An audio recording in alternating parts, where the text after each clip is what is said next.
दोस्तों नमस्कार। दोस्तों आज की इस वीडियो में हम एक बहुत ही गहरी कथा के बारे में बात करने वाले हैं। ये कथा हमें प्राचीन भारतीय ज्ञान परंपरा के महाग्रंथ प्रश्न उपनिषद और कौशितकी उपनिषद में मिलती है। ये कथा हमारे ही शरीर के अंदर रहने वाली शक्तियों की है।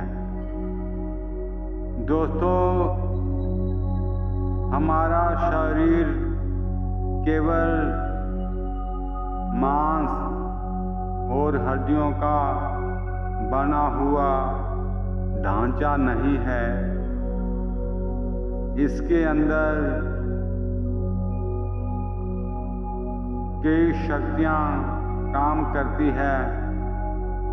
आँख, कान, वाणी, मन और प्राण। लेकिन दोस्तों एक समय ऐसा आया जब ये सभी शक्तियां आपस में झगड़ने लगी। हर कोई ये साबित करना चाहता था कि सबसे बड़ा कौन है।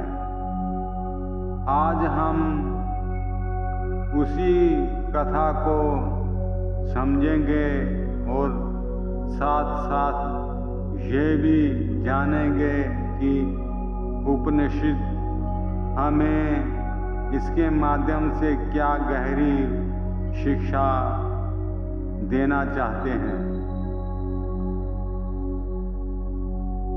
दोस्तों बहुत प्राचीन समय की बात है।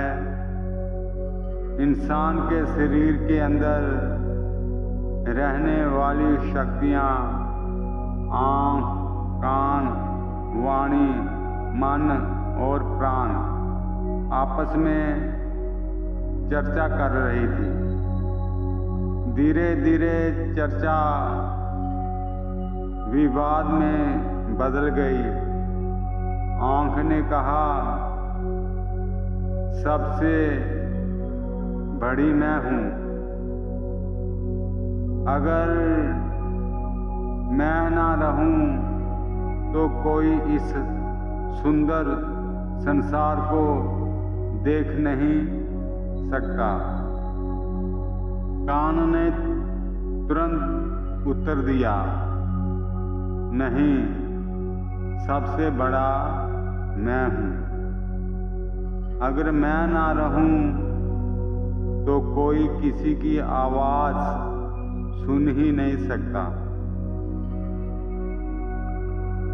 दोस्तों वाणी बोली, तुम दोनों गलत हो। अगर मैं ना रहूं तो इंसान बोल ही नहीं सकता। वाणी ही इंसान को इंसान बनाती है। तभी मन बोला,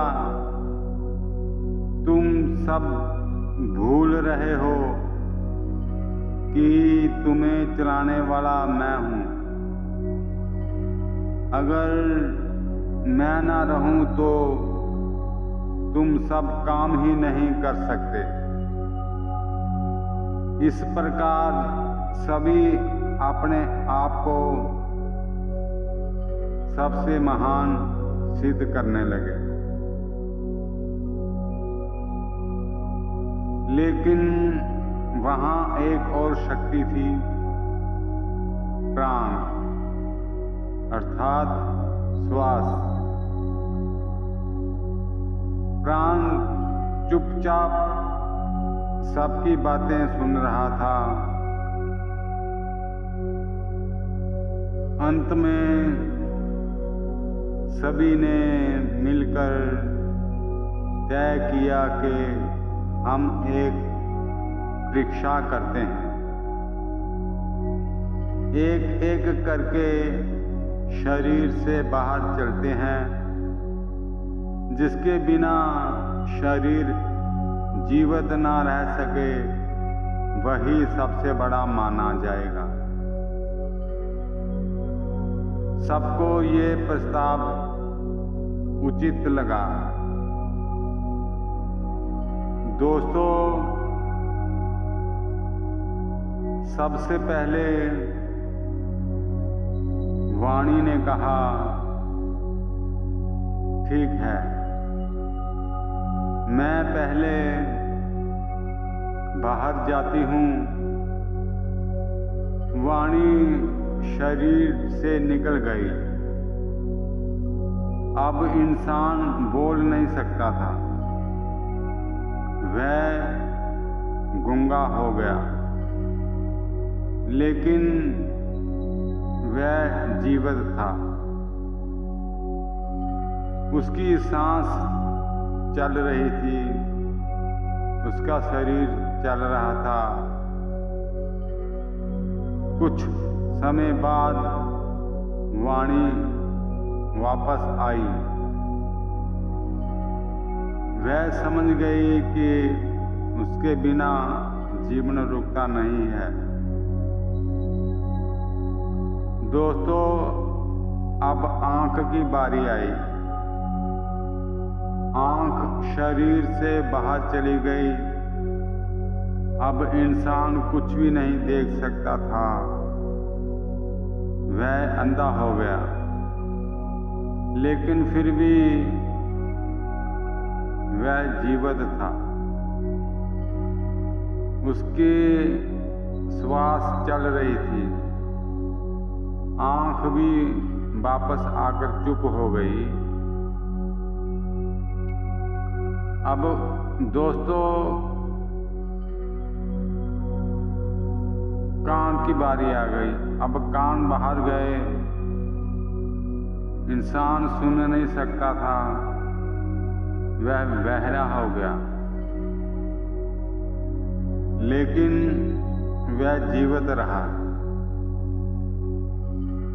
दोस्तों, अब मन बाहर गया। मन के जाने से इंसान जैसे बेहोश हो गया। मैं सोच नहीं पा रहा था, लेकिन फिर भी जीवन समाप्त नहीं हुआ। अब प्राण की बारी। दोस्तों, अब सबकी नजर प्राण पर गई। प्राण ने धीरे से कहा, अगर तुम सब चाहते हो तो अब मैं बाहर जाता हूं। जैसे ही प्राण बाहर जाने लगा,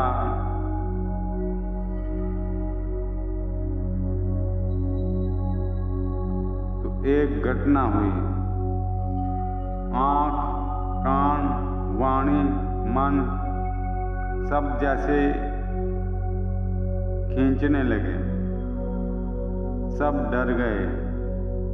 सबने तुरंत प्राण से कहा, रुको, तुम ही सबसे बड़े हो।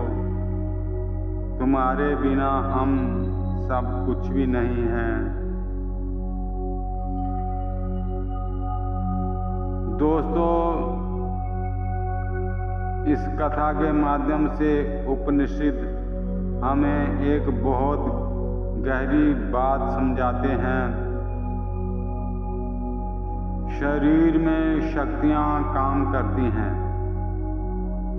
आंख देखने का काम करती है, कान सुनने का काम करते हैं, वाणी बोलने का काम करती है, मन सोचने का काम करता है।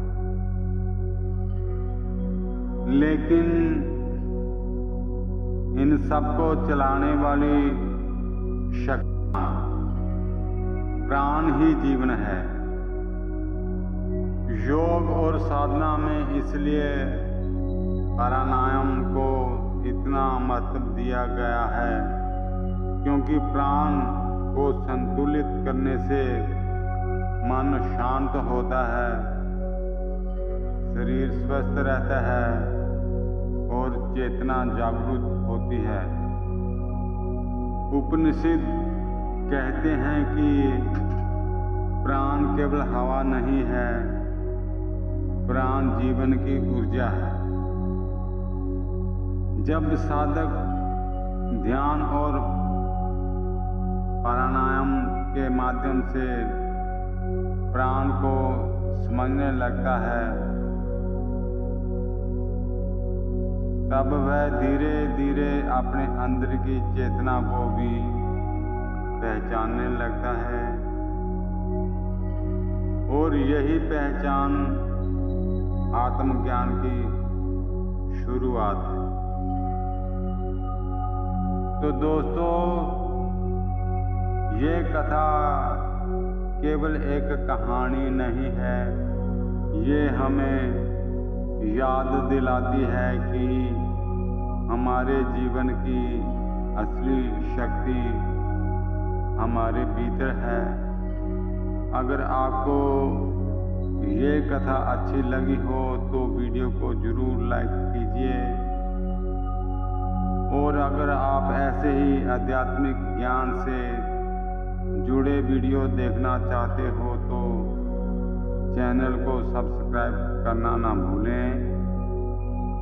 आपका एक सब्सक्राइब हमें प्रेरणा देता है कि हम ऐसे ही ज्ञान की बातें आपके साथ साझा करते रहें। धन्यवाद दोस्तों।